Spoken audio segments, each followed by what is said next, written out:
been me trying to figure out how on earth am I going to review this. KickStart EuroStar Beats, Episode 1, Super Eurobeat.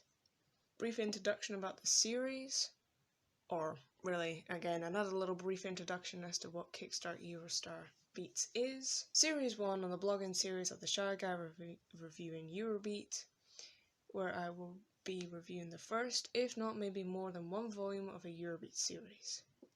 Here's how I'll be reviewing it. It's a 1 to 5 stars ratio, no half stars, of how vibrant a song can get, plus additional comments on how the album is in general, each individual song, and the album cover itself. So depending on how long the series is or how many songs are in the album, I might be obliged to review more than one album in a video, so we can really define or encourage you to take this path into Eurobeat. Introduction to the Super Eurobeat series. First off, let's start off with the fact of Super Eurobeat is a 1990 Eurobeat compilation, and it's the first album in the long-running Super Eurobeat series. There are 250 volumes. Its origins can date back to 1990 by an unknown small little label called Beat Freak, before being re-released by Avex Trax in 1994, after they had gained the rights to the series. In fact, we'll touch upon Beat Freak in the second episode of this series. So, without further ado, let's get into the track listing of this. Ratings of the songs. Discuss. Who sung it? Labels. Any notes. And star rating. I'm not entirely sure how I'm going to be reviewing this. There are a few songs that I obviously can play in my head as being listening to them multiple times over and over again if I really like a song. But sometimes some songs that aren't as memorable, you're obviously going to have to replay them every so often, or replay them at least before you review them. But the main thing is that it would be nice to insert the songs into the video. But unfortunately we all know what Avex is like when it comes to copy striking, and I'm not really gonna risk that in my KickStart series. Yeah, I know I've uploaded a couple of videos with Eurobeat in terms of my Eurobeat prompt or the actors ex-Eurobeat stuff that I've been doing, but for the KickStart I'm gonna avoid it as much as I can, unless there's something really precise that I want you guys to hear. Although maybe, in a way, I felt like, what if I listen to the song and I sprout off whatever I hear at that time? I'm not going to listen to the whole song. Most of these songs, extended, are at least 6 minutes, 7 minutes long. Mostly listen to the first 3 minutes, sprout off anything I hear, because I'm not very good at thinking on top of my head right now. I know the first few videos are going to be rough, really rough. Bear with me on that. But hopefully in the future, or as the videos progress, I will find a way and a sort of formula, pattern, script-based thing how I'm gonna approach most of these videos. But let's get into this. So in other news, the 21st of January 1990 was released by Beat Freak, and 10th of November 1994 was released by Avex. How far did the series run on from?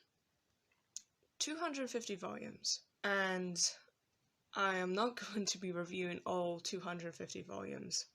It wouldn't even be 250 volumes considering you would minus a lot of the non-stop tracks, because what would be the genuine point of reviewing non-stop tracks, at least in my opinion, because I am personally not a big fan of them. The main reason for that is because the first non-stop, Super Eurobeat Volume 4, most of the tracks are cut down to at least like 3 to 4 minutes, but more recent non-stops are more like 1 minute, 30 seconds, and think to myself, you can hear a song, you could listen to a song, get so involved into it, especially if it's one of your favourites, only for it to be over in the next 2 seconds. And I thought, what was the hype?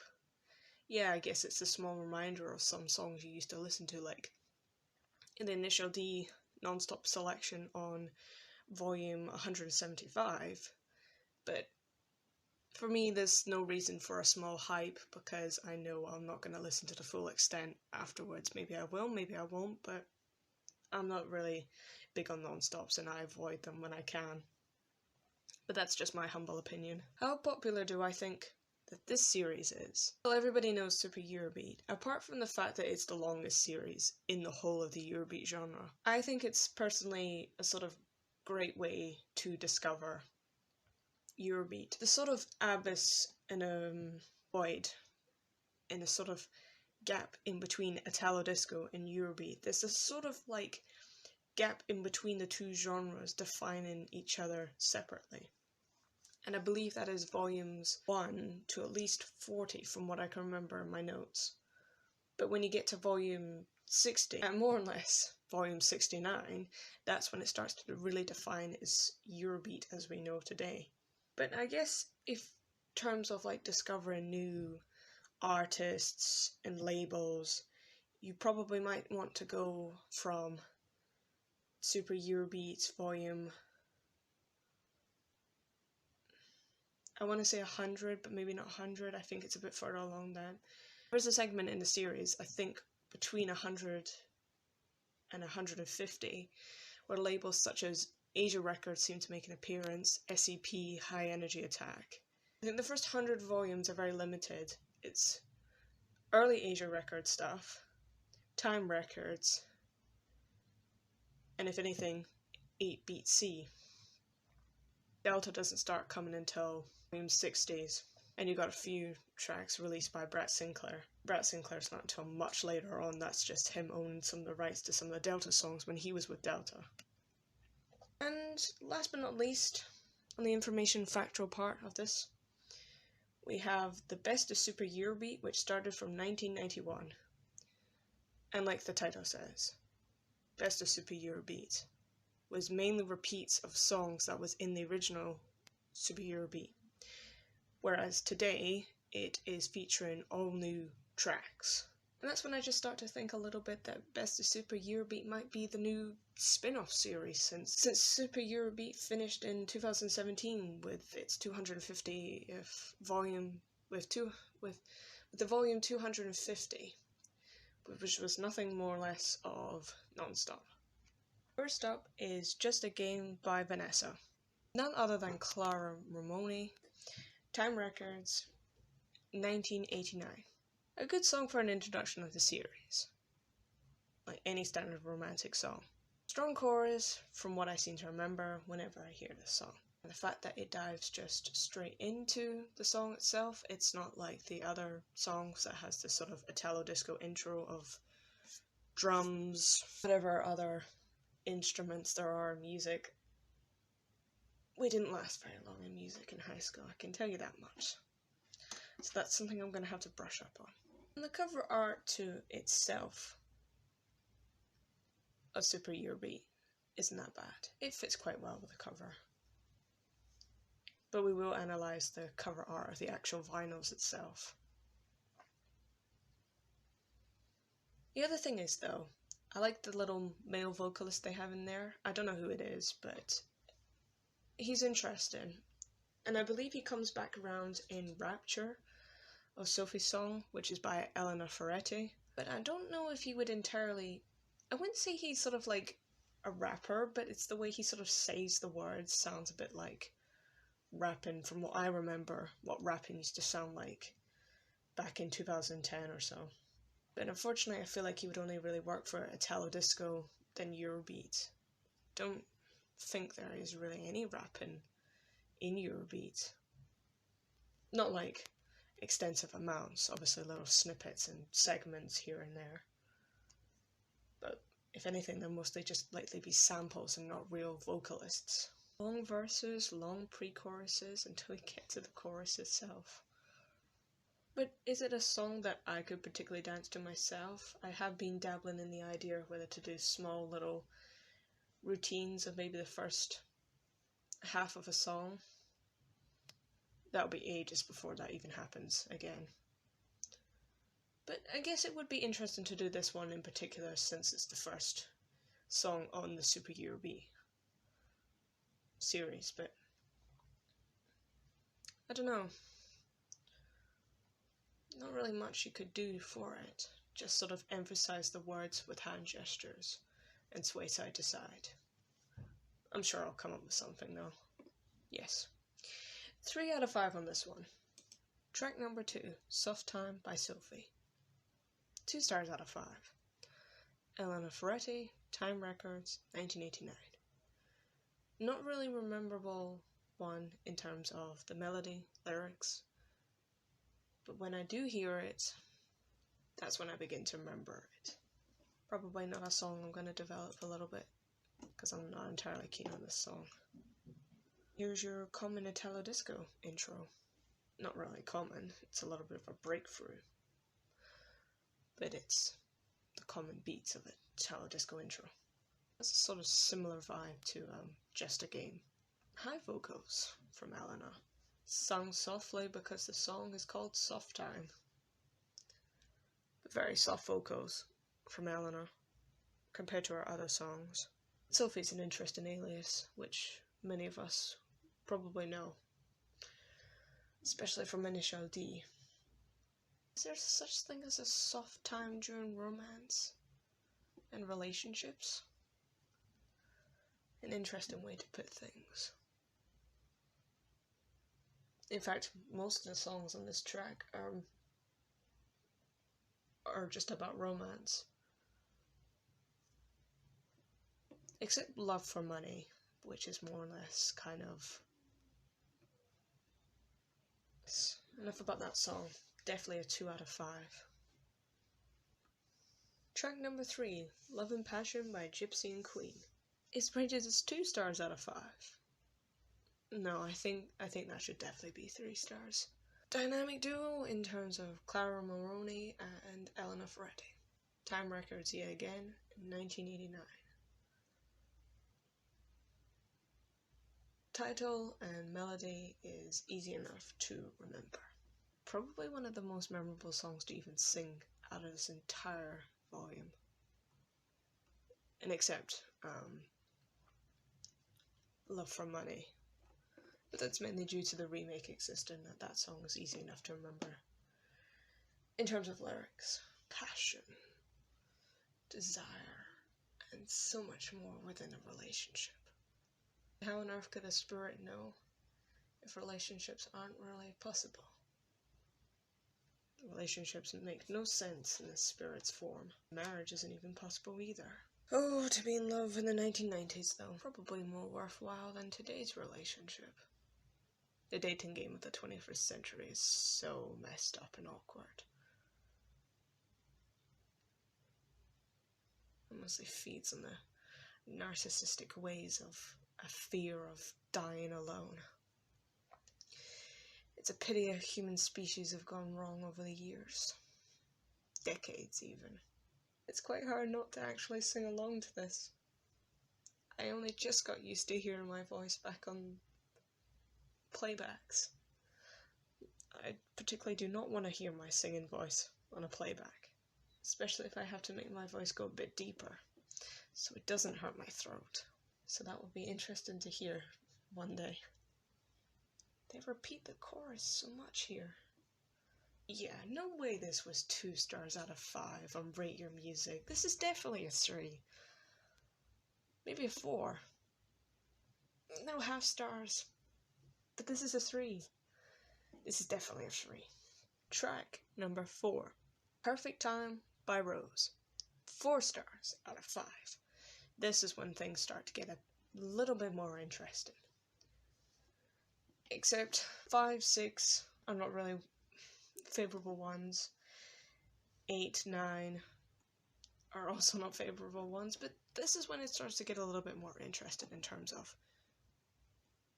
trying to break the boundaries of Italo disco and move on to Eurobeat. Like I said, the oblivion, the abyss, the void, in between Italo disco and Eurobeat. Elena Ferretti, Time Records, 1989. Most of these are Clara Moroni's and Elena's tracks. And if anything, I think Clara is probably the most known female vocalist. Guarantee maybe 70% of the time it might just be Clara or Elena. When it comes to Rose, these are the songs I want to hear.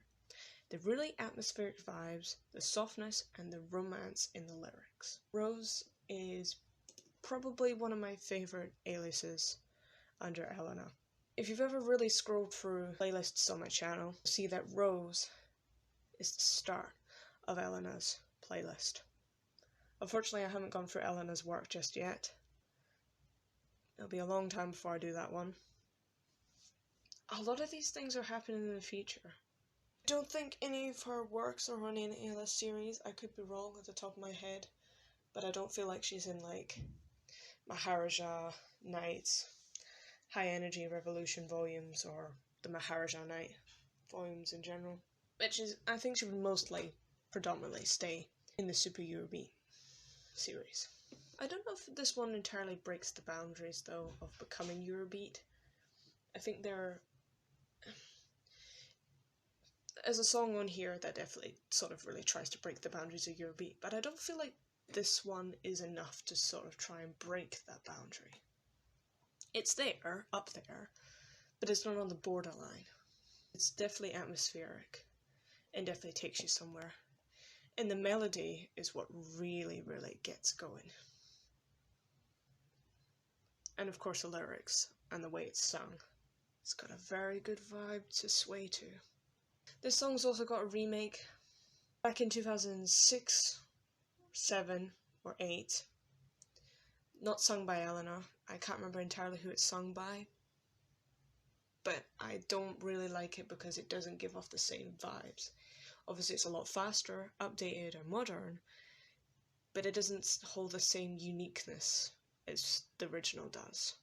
Yes, I think that was the main thing I was going to do in this video. It's coming back to me now. I was going to have the song playing in the background of the first 3 minutes, and then just have myself talking over it.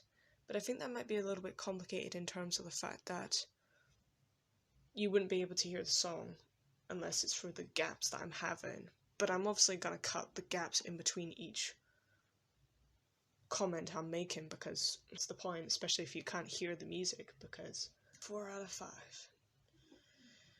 Never gets old and never gets boring.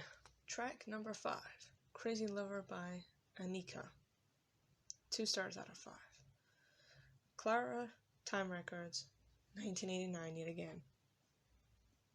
All of these tracks are from 1989. Well, except Love by Lisa Johnson and Love for Money by Frank Torpedo. 1991. Could just about make out the chorus when the song comes on, but I can't remember the song in general. I've listened to the song so many times over the past 2 days, trying to rack up motivation to do this recording, and it just doesn't stick in my head at all. It just doesn't. Not even a smidge of it. Only if I listen to it does it come into my head. The one thing I do like about this whole volume is that all the songs feel the same rhythm, same atmosphere. I mean, for the genuine fact that that crazy lovers are interesting, especially like playful ones, silly ones, but it just doesn't stick at all, even if I like the concept of it.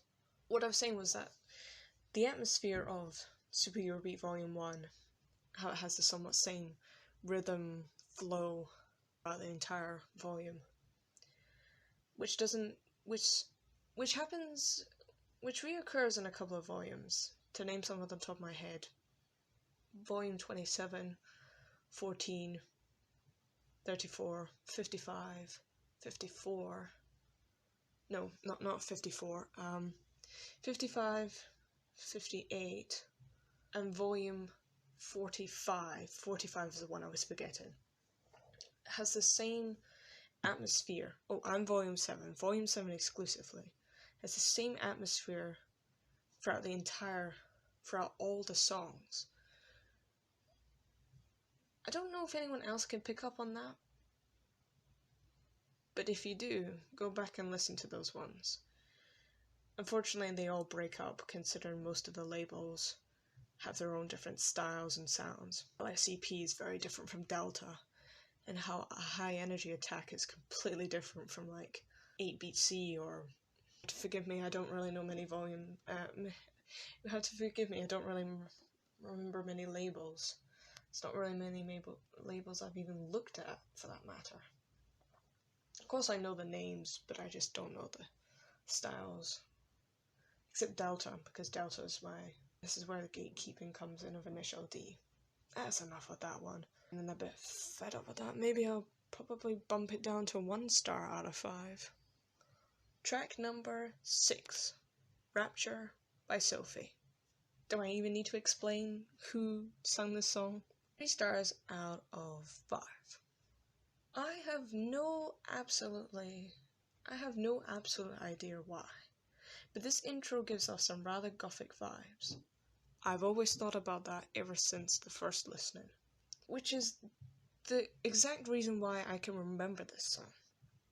At least the intro, not really much else of it. Kind of wish Sophie alias kept this rapper guy, at least to be unique. But I don't know if rap can go well with Eurobeat. Now I'm really desperately thinking about how I have to explain the atmosphere and rhythm that these volumes give off. Oh, and bells. Bells work really good in Eurobeat despite the fact that Avex doesn't like them. Don't know why though. Maybe bells is not really an instrument used in Japan.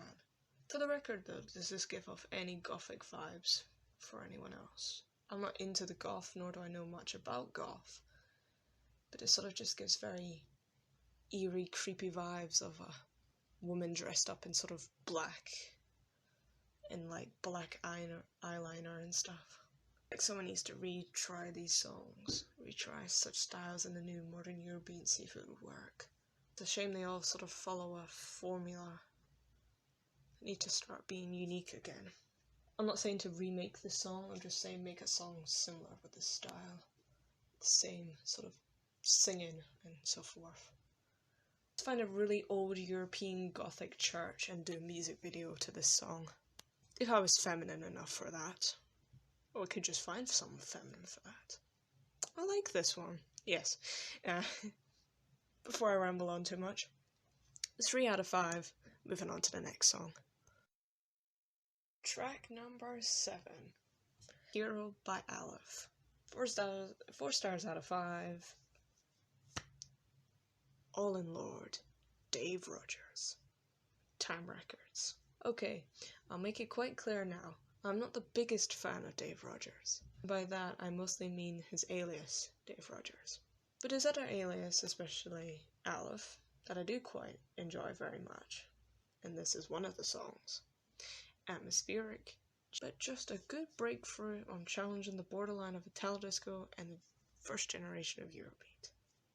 When it comes to Dave Rodgers, I mostly like the older works he's done. Ones like Mario Ross, his time at Robert Stone. But I think for any Dave Rodgers fan, you should definitely take a look at it. Definitely take a listen to Hero by Aleph.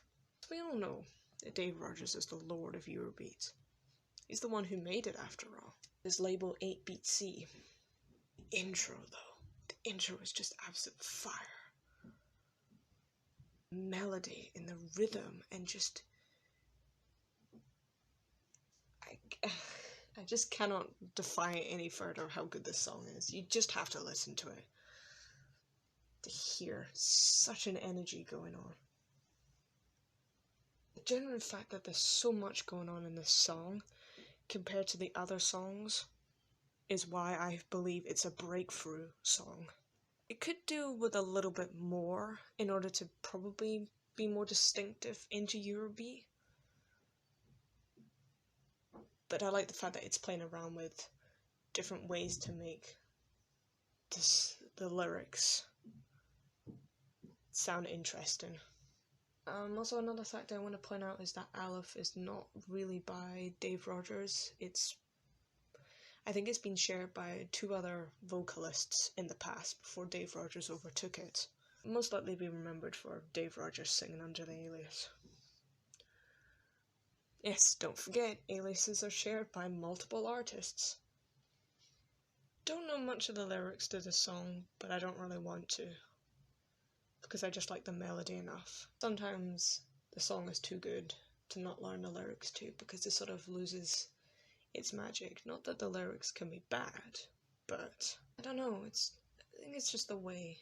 Or maybe you just want to dance to the melody more than the lyrics. I need to do a video explaining of how I listen to music, or something. Or at least just discuss it in further detail somehow. I don't know, it's just...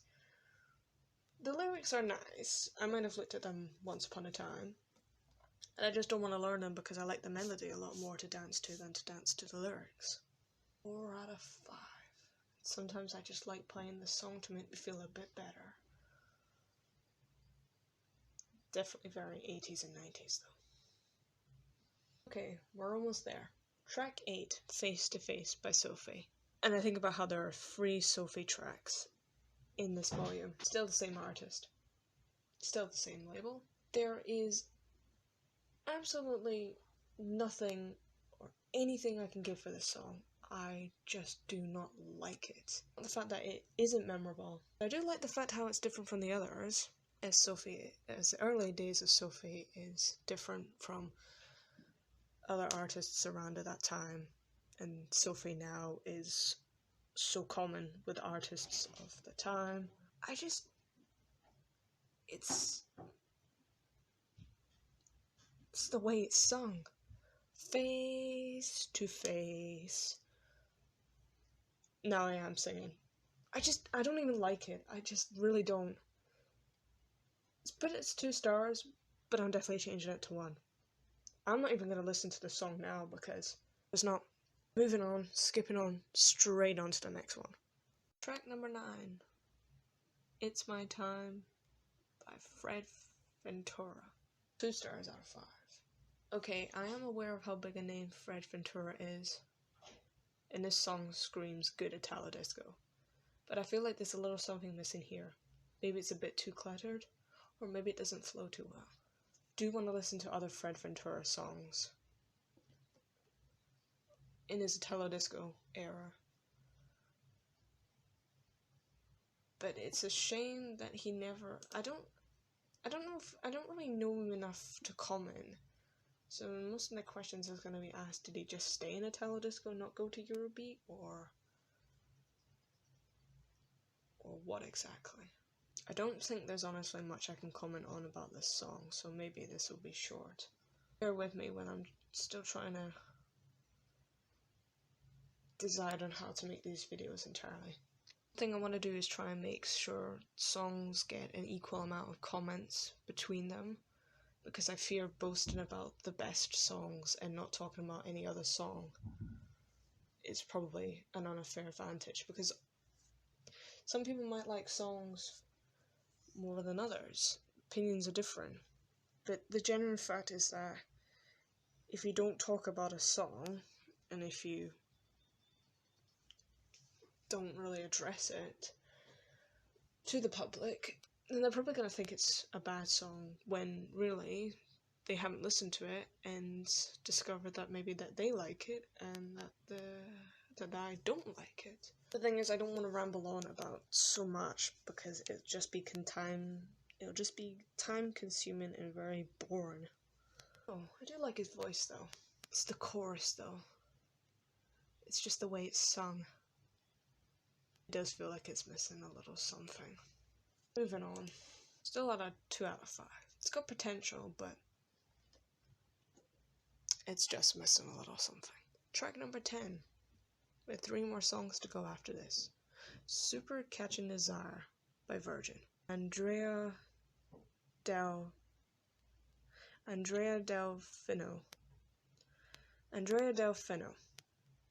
Not an artist I know. Interesting enough. 3 stars out of 5. The title is what really gets going here. I can't remember anything else of the song, but I can always remember the title and somehow I will just blurt it out into random existence. It's a weird title, but it's nothing short of a common romantic song. You can just blur out the title and it's okay. As the video progresses, I'm becoming a bit more comfortable with reviewing the songs, playing the songs a bit more. Oh, soft intro. I definitely want to do a dance to this. And she's got a nice voice too. It's a song that just makes me go all soft and romantic. This is underrated. This is the definition of underrated. Italians are very romantic creatures. This is just me singing along to lyrics I can hear. If anyone has any lyrics, honestly send them. It's a feel-good song. Yeah. 3 out of 5. Track number 11. Love, Lisa Johnson. 3 out of 5. Good Old Clara. Time Records, 1991. Don't remember it much by title, but when I hear it, it clicks just like that. I think I do have a problem with the Lisa Johnson alias. At least in Volume 2. Her song Touch Me or something like that is... I hated it at first, but over the years I actually do like it. But man, Volume 2 is honestly dreadful. And there was quite a few comments of that on Rate Your Music. You should go and check that out. You should definitely just go and check out Rate Your Music. There's not many reviews on it, but you should go and check out the reviews on it. Oh, you can really hear Clara in this. Life is a mystery, that's true. I like the fact that Eurobeat artists have the phrase burning up for you. That's quite a nice way to put it. The way that they express the love in their lyrics. Burning up. Passion, desire, fire. The fire, yes. The fire of relationships. I don't know, it's such a weird way to put it, but it works. It really works. Unfortunately, this song is just generic like the rest of them, so there's not really much I can go on with this. 3 out of 5 though. But it feels like it sits at a 2 now. And now we come on to 2 very biased opinions. Just giving you a warning about that. In fact, I want to be so enthusiastic about this, but under certain circumstances, that's not going to be possible. It's me trying to contain my excitement. Track number 12, Frank Torpedo, Love for Money. Gino. Good old Gino. Gino is made it into my top 5 male vocalists of Eurobeat. I used to have a top 3 for quite some time. Top 3 is Maurizio. That's biased because Maurizio is my first artist. Fernando. Gianni. Gino was 4. There is a 5th somewhere. I knew there was a 5th. I decided the other day there was a 5th, but I can't remember who. Oh. Triumph. Yeah, Triumph. I can't remember his first name at the top of my head. Triumph is what I've called him for the past 3 years. Oh yeah, it was Triumph. So, Maurizio, Fernando, Gianni, Gino, and Triumph. AKA Mr. M, Mike West. Gino. Time Records, 1981. Between this and the remake, I love the uniqueness behind this one. But from hearing this one first and the remake, can't remember if Love for Money by Money Man, which was remade in 2009 or 7 or somewhere in the first early noughties. I don't know if that one's an Initial D entirely, but I know it's in Pretty OK's playlist, so I'm assuming it's in Initial D somewhere. Not gonna remember the top of my head, not gonna look it up right now. I don't think I heard the remake first, but I know I heard the original first. And the reason why I'm saying this is because a lot of people, just by chance, end up hearing the remix first because they become more popular, if done right, of course. And when they hear the originals, a lot of people go, oh man, the original is so slow, it's so flat, it's so boring, and they're just like, no, you just listen to like a nightcore version of it. That's not what happens here. I just knew that compared to the other songs in this volume, this one feels a little bit slow. It could really pass off as a breakthrough song if there was a little bit of a more kick into it, a little bit of a more fire into this one, but there isn't. As much as I give this one a 4 out of 5, it's just missing a little something. It really is. It could just be sped up, just a little bit. Just a little. And it's not because of the remake existing at all.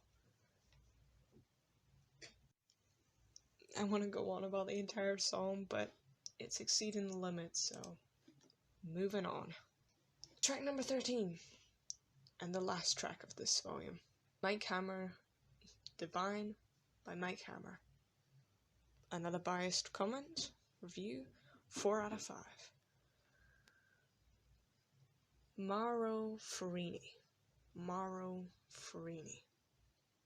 I thought this one was under Asia Records, but turns out it's under Time Records. Because Mauro Farini is Asia Records. Okay, in order to round off the volume, you have to add such a fun little song to sing out when you hear it.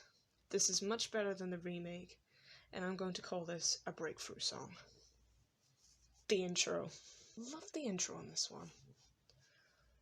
And I do like to play this one every so often.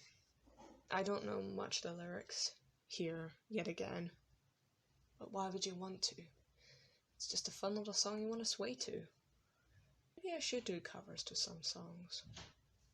Not the whole song, maybe like the first half of it. I don't like the remake as much. It's really fast, pumped up, but the order it goes in is not as memorable as the original. And I just feel like, I mean, it's a nice sort of, I think quite a few people enjoy the remake, but it's just not as unique as the original. It is not as fun as the original. This one's probably better to serenade. This one's probably better to serenade to someone, and the remake is probably just better for racing than dancing. I don't know. It's been a while since I've listened to the remake, for several reasons. This is a song I would use for flirting. A good flirting song. 4 out of 5, it really just doesn't get any better than that.